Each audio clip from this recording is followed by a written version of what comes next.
Thank you for having me here. It's my first time I only remember what the acronym stands for, but I'm happy to be here and present on the last 10 years or so at Tel Burna, which is a Bar Ilan project when it started, then became an Ariel University project, and has now been joined by the Tandy Institute from Southwestern Baptist, and has several other institutions connected with it, including the one that I am currently at, Texas A&M Corpus, here in this big state of Texas, which is, as I found out, 7 hours away from here driving. So in any event, let's get into it. This paper will provide a summary of the archaeological finds at Tel Burna from 2009 to 2018. Tel Burna is a Bronze and Iron Age tell located in the southern Shephelah in modern-day southern Israel. Thus far, excavations have revealed remains from the 13th century BCE, or the Late Bronze Age 2B, through the 5th century BCE, or Persian period, although we have other examples of small Byzantine and perhaps Hellenistic and Roman, but thankfully they're not molesting the top of the tell. We get to focus on our periods of interest. With peaks of activity then during the 13th and especially the 9th and the 8th centuries BCE, according to current excavations. During the Late Bronze Age, Tel Burna reached its apex in terms of size, with both the summit and the lower plateau occupied.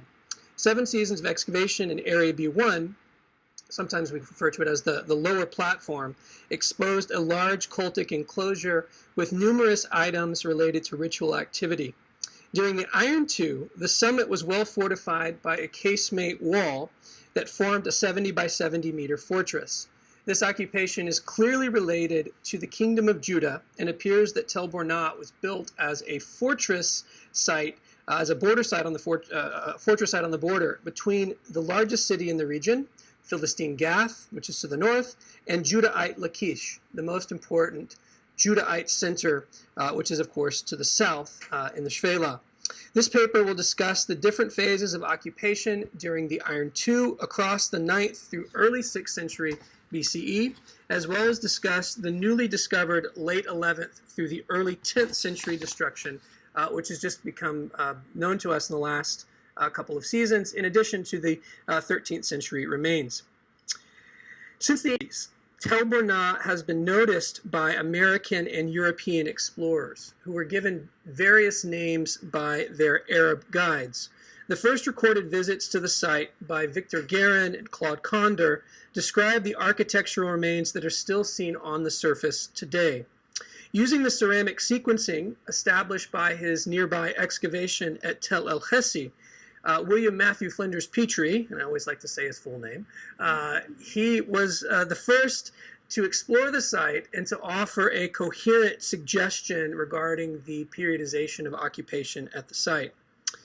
Beginning with Aharoni and Amiran's survey of the Shephelah in the 1950s, and ultimately culminating in the current knowledge through the archaeological project directed by Itzik Shai, modern surveyors of Tel Burna have demonstrated that the site was inhabited from the early Bronze Age through the Persian period with only minor evidence of later occupation. In fact, this is one of the main reasons why the current project was attracted to the site, as we hoped that the site would not have significant occupation from later periods. As interesting as these later periods are, they are not our interest, so that we might focus our investigation upon our primary periods of interest, the Bronze and the Iron Age, otherwise known as the best periods in the ancient Near East. Regarding the Iron Age, a chance find in the 1960s added an additional layer of interest to the site. Gal, a local shepherd, found a cuneiform tablet with a fragmentary text on one side and a lamashtu scene on the other.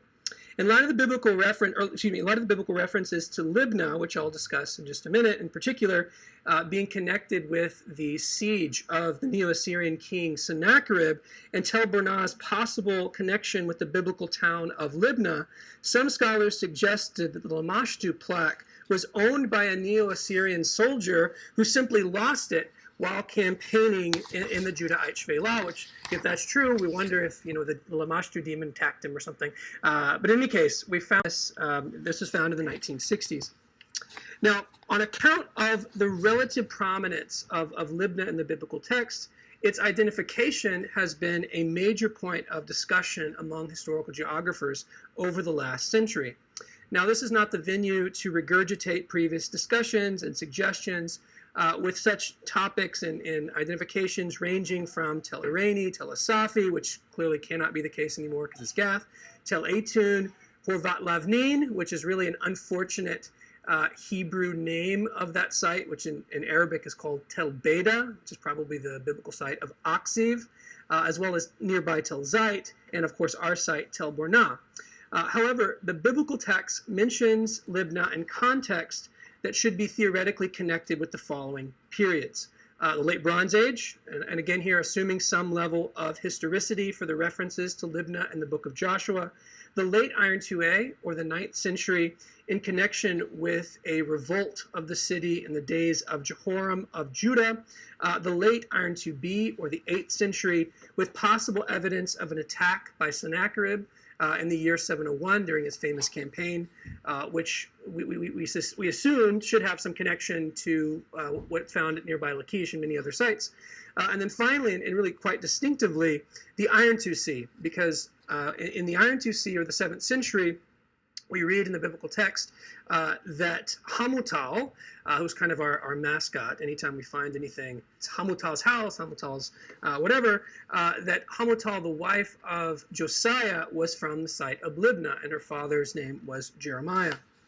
As will be demonstrated, this chronological profile matches closely with the archaeological sequence at Tel Burna. Conversely, though, it can be argued that this sequence might also be related to other suggested identifications for Libna, as a number of sites in the Shvela in the same region would fit this sequence of Late Bronze and Iron II occupation. And this is where a closer examination of the Arabic name of Tel Burna, which again there is not the Arabic, that's the Hebraization of Tel Bornat, might offer further support for an identification with Libna.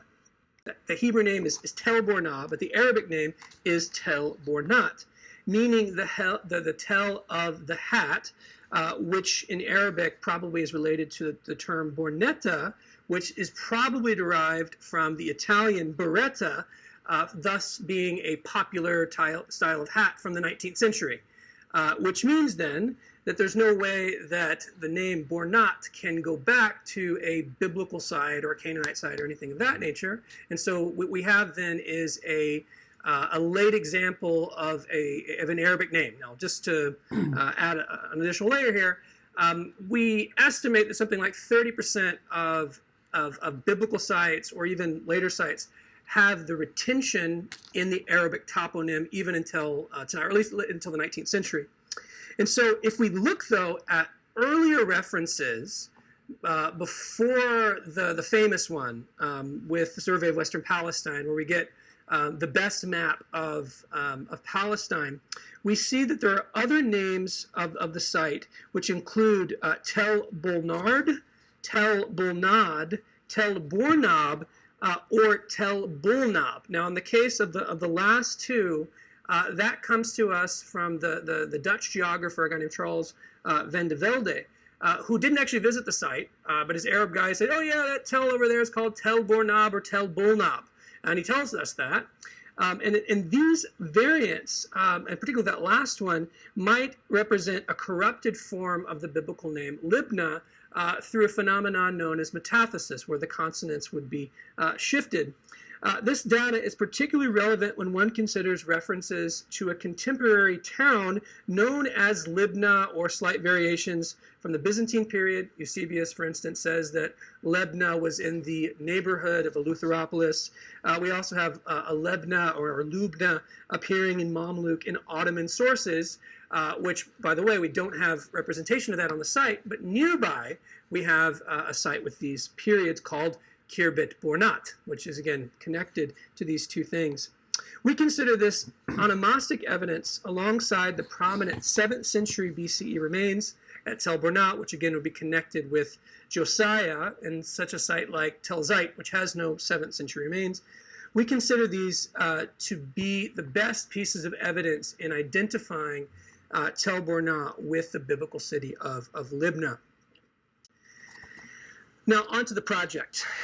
The Tel Burna Archaeological Project began with an initial survey in 2009 and has proceeded with small-scale excavations each year since 2010.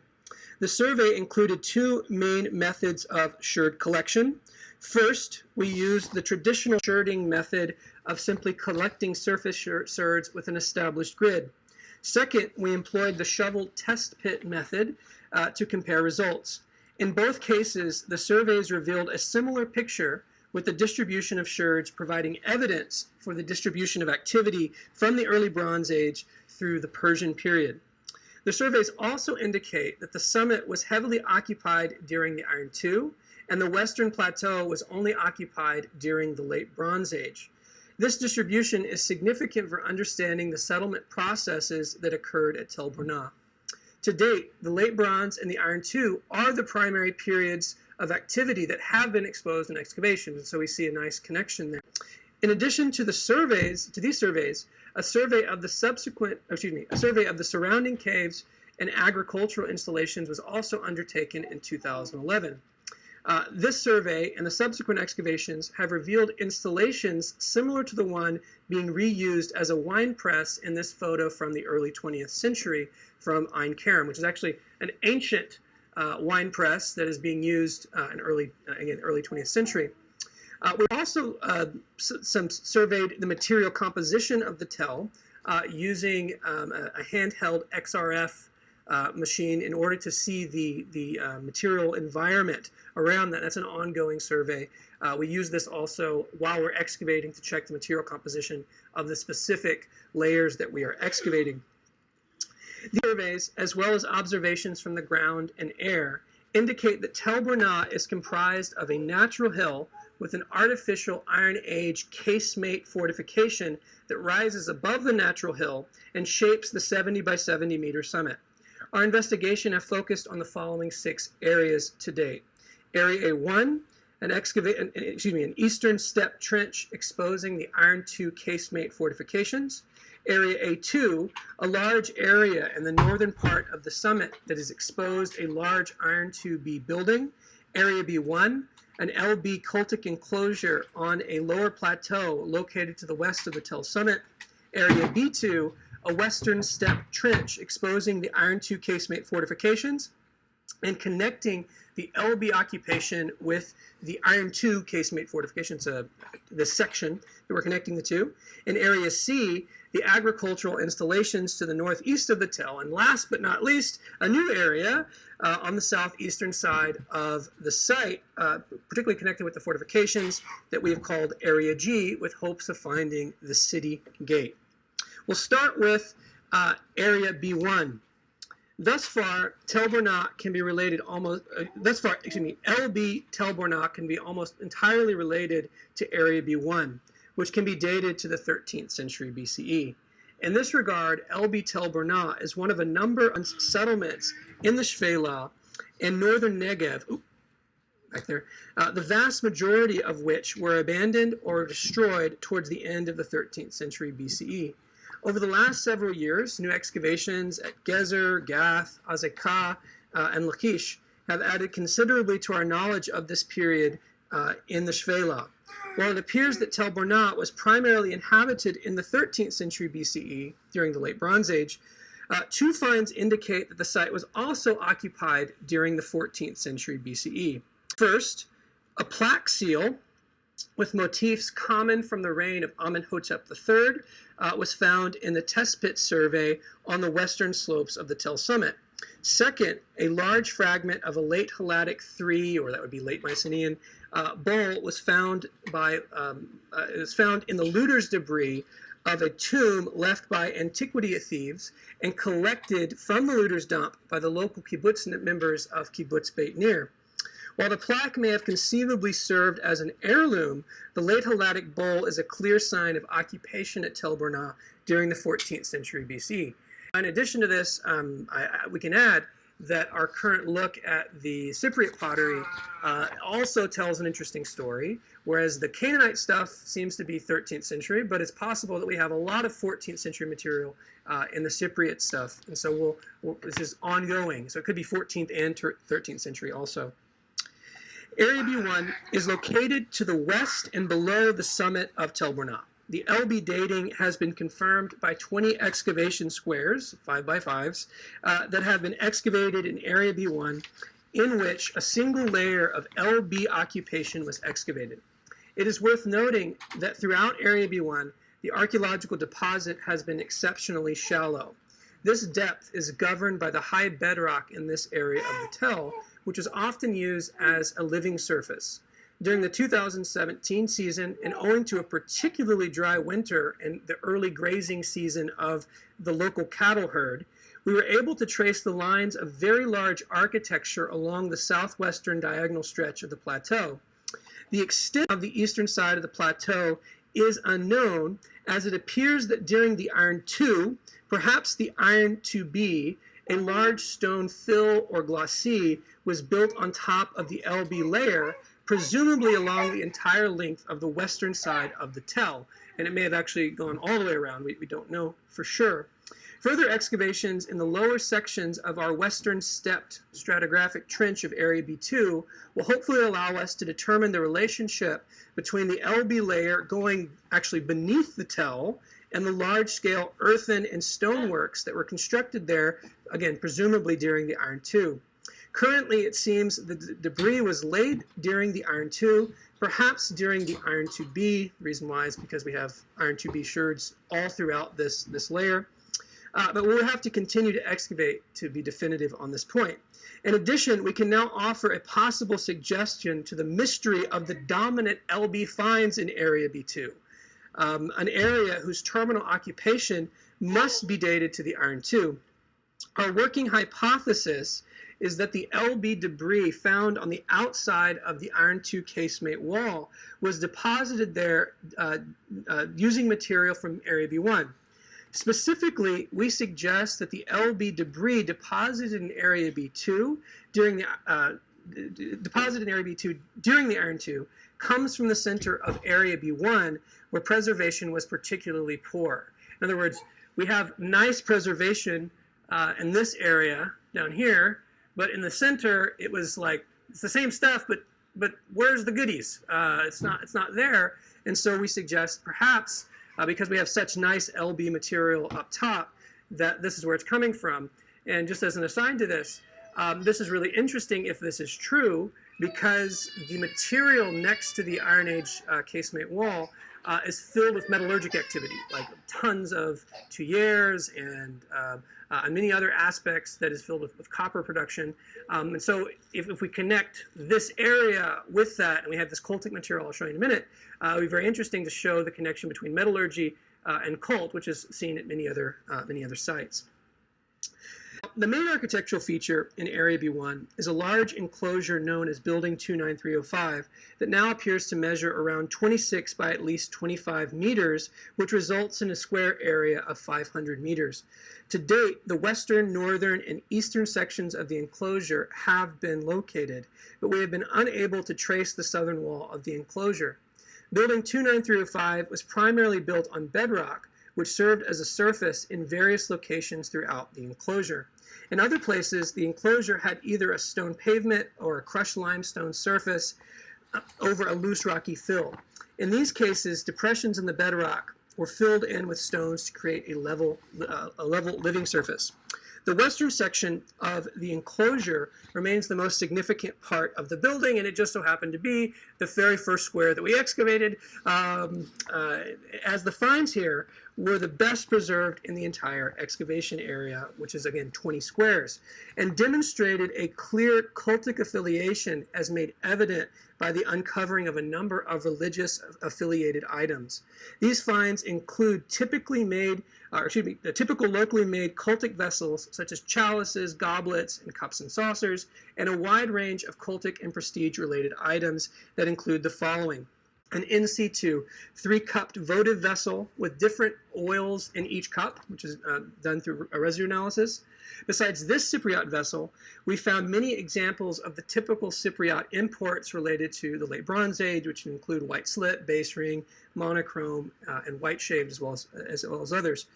2 huge Cypriot wavy band pitoi that were sunk into the courtyard floor in depressions in the bedrock and were likely used for water storage. We also carried out residue analysis on these, and it came back with a negative test showing that nothing was attached to the inner lining of the vessel, which means probably there wasn't wine or oil in them. These vessels were used in the maritime trade network of the LB Mediterranean. Thus, their appearance at Tel Burna, a site 35 kilometers inland from the nearest port, which would be Ashdod or Ashkelon, is particularly striking. We also found a wide range of different types of figurines, included imported Mycenaean and Cypriot figurines or zoomorphic vessels, as well as locally made Canaanite figurines.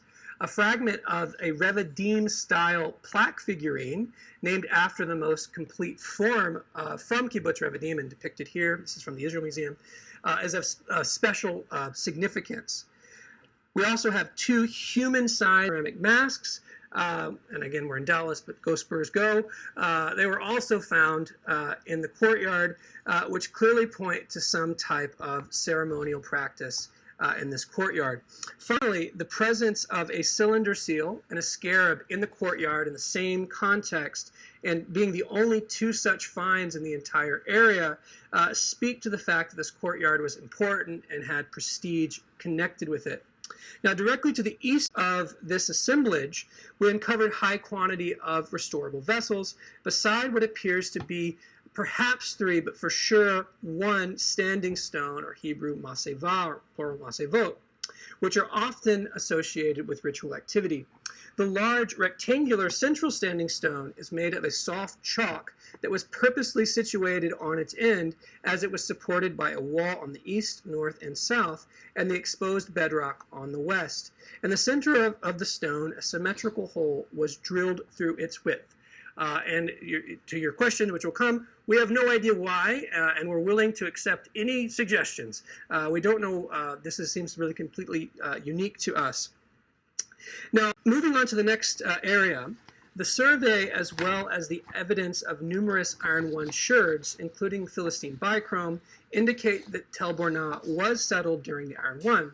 However, as we have yet to reach this layer in the excavation area, we do not yet know the character of the Iron 1 settlement at the site, but it does appear to be less substantial than that of the Late Bronze and the Iron 1, and the Iron 2.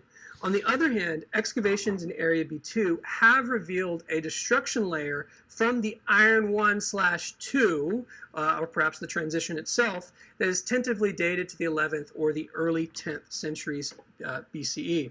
Area B2 is an east-west step trench or sondage that connects the lower LB platform of Area B1 to the upper summit Iron 2 fortifications.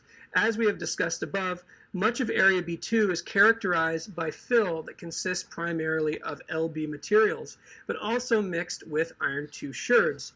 At the bottom of Area B2, a large stone-filled embankment, or glacis-ish, was constructed probably during the Iron 2 in order to support the western casemate fortification wall.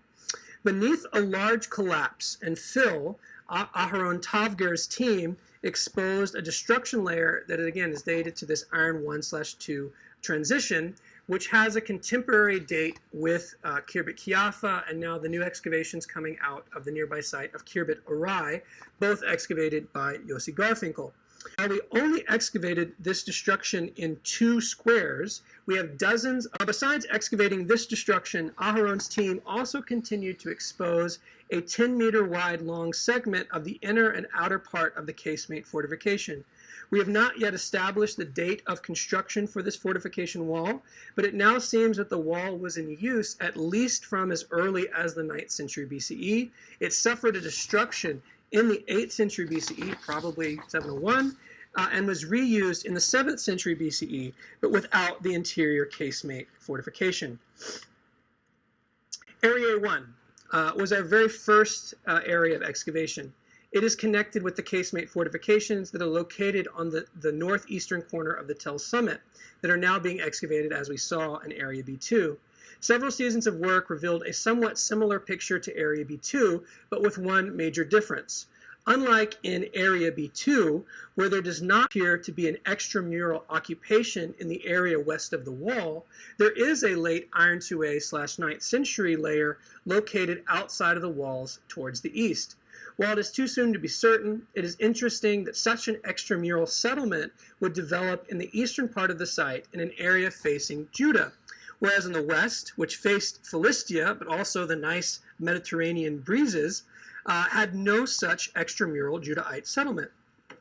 Late Iron IIa remains were also found abutting the interior of the fortifications beneath the Iron IIb and Iron IIc layers. Thus, the stratigraphy of Area A1 established the late Iron IIa as the latest date for construction of the casemate fortress. During the Iron IIb, as I've said, the most substantial layer excavated so far on the summit, we found abundant debris but no conclusive burn layer. Again, when we came to the site, we assumed that it would have been destroyed by Sennacherib with fire. Still, it seems that the site underwent a serious change from the 8th to the 7th century BCE, as the inner casemate wall went out of use, as made evident by the existence of several Iron IIc silos cut into the wall. And you can see that here, those circles. That's not really a good defensive maneuver if you're going to put a hole in your wall, but that seems to have happened in the 7th century. Now, related to the discussion of the site's fortifications, a new excavation area was opened in 2018 in hopes that we would be able to locate the city gate of the fortress. Whether prophetic or presumptive, we decided to name the new area Area G because we hope to find the gate. We assume the gate is located at this part of the Tel for the following reasons. There is a depression inside of the Iron II fortifications, as well as the visible lines of the casemate fortifications seen on the surface are interrupted for about a 20-meter stretch. And thirdly, there does not appear to be another good candidate for a gate location on the north, east, or west. As the lines of casemates are clearly seen, casemate walls are clearly seen on the surface. After a season of excavation, it is clear that we have a very large monumental style architecture in Area G. On the one hand, the monumental walls, which are particularly massive on the edge of the slope, must be connected with the Iron II fortifications. On the other hand, the walls are much more thick and much more substantial, which might hint at their being connected with a fortified gatehouse. Currently, our only in situ find was a Persian storage jar. It seems to establish the latest occupation inside of these fortifications. Hopefully, we will be able to find out more about this architecture in future seasons, and we plan on excavating it this summer. At this point, we clearly have a large tower-like structure in the center of the excavation area, a massive fortification wall in the southern area of the excavation wall, as well as a silo probably cut into the fortifications, and lots of other large walls that we don't yet understand. And in this case, we have lots of architecture and almost no finds.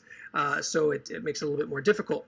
In A2, Debbie Casuto's crew have been uncovering a large 8th century building for a number of seasons. This building was apparently built during the 8th century BCE, as well as being destroyed in 701 BC, and then reused in some way, at least parts of it, during the Iron IIc and Persian periods. In this last season, remains of an earlier 9th century building was uncovered beneath the 8th century structure along the same line, which might mean that we have multiple layers of an elite structure in the center of the summit.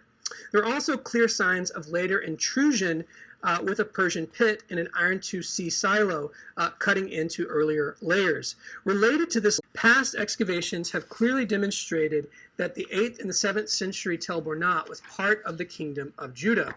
This is reflected in seal impressions in the form of lamellic and rosette seals, as well as private stamp impressions.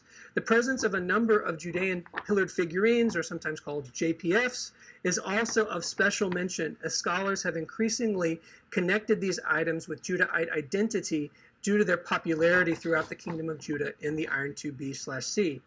These lines, as well as the impressive architecture of the Iron 2B building, which dominates a wide area of the upper summit, likely indicate that the structure was the dwelling of the leader of the city. Finally, Area C is located to the northeast of the Tel. In this area, the bedrock is exposed over a wide area, and we have noted the presence of dozens of agricultural installations of various types. As part of our long-term approach to understanding the settlement patterns of Tel Burna, we have continued to expose the area around these agricultural installations in order to understand the nature and the dating as well as the use of these installations. These installations were used over a wide period of time, including material from as late as the Byzantine period. However, the majority of the sherds are dated to the Iron II as well as the Late Bronze Age. Now, related to the Late Bronze Age, we have actually an in situ storage jar, just a pocket of soil, which shows again that these installations were used during these primary periods of occupation. Moreover, we've also uncovered evidence for other periods not seen on the Tel in excavations, including the Chalcolithic, the Early Bronze, and Middle Bronze too, including some nice sherds from the MB2A in this last season. In this paper, I provided an overview of the last decade of research at Tel Burna. Thus far, it appears that the excavations have supported the conclusions from the initial survey and that the Late Bronze and Iron II are the main periods of occupation at the site. The 13th century BCE layer at the site is particularly prominent in its distribution across a wide area into the western platform. The Iron II is characterized by the casemate fortification that seems to have dominated the site throughout this period, at least from the 9th through the 7th centuries BCE. Although its initial construction, the dating of its construction remains open and should in fact it date to the 10th century. This would be really interesting. The summit then was also occupied during the Persian period, but this layer is mainly known to us through intrusive pits into the Iron II remains. This new Iron 1/2 destruction layer in Area B2 was really a total surprise to us and is of considerable importance when we think of these larger discussions about the emergence of Judah and the United Kingdom Israel during the 11th and 10th centuries. Future excavations will hopefully allow us to expand our knowledge of the gate system, the periods between the Iron 1/2 and the late Iron 2A, as well as the early Iron Age 1, as well as the earlier occupations at the Tel that have only been seen to us thus far in survey and in Area C.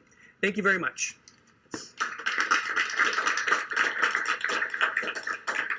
Layer of complete vessels, as well as C14 samples, sediment samples, and faunal remains that are currently being analyzed.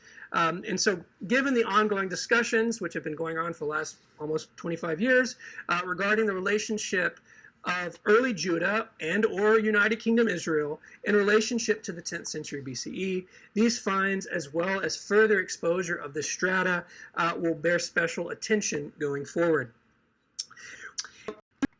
Of late, and again, 1850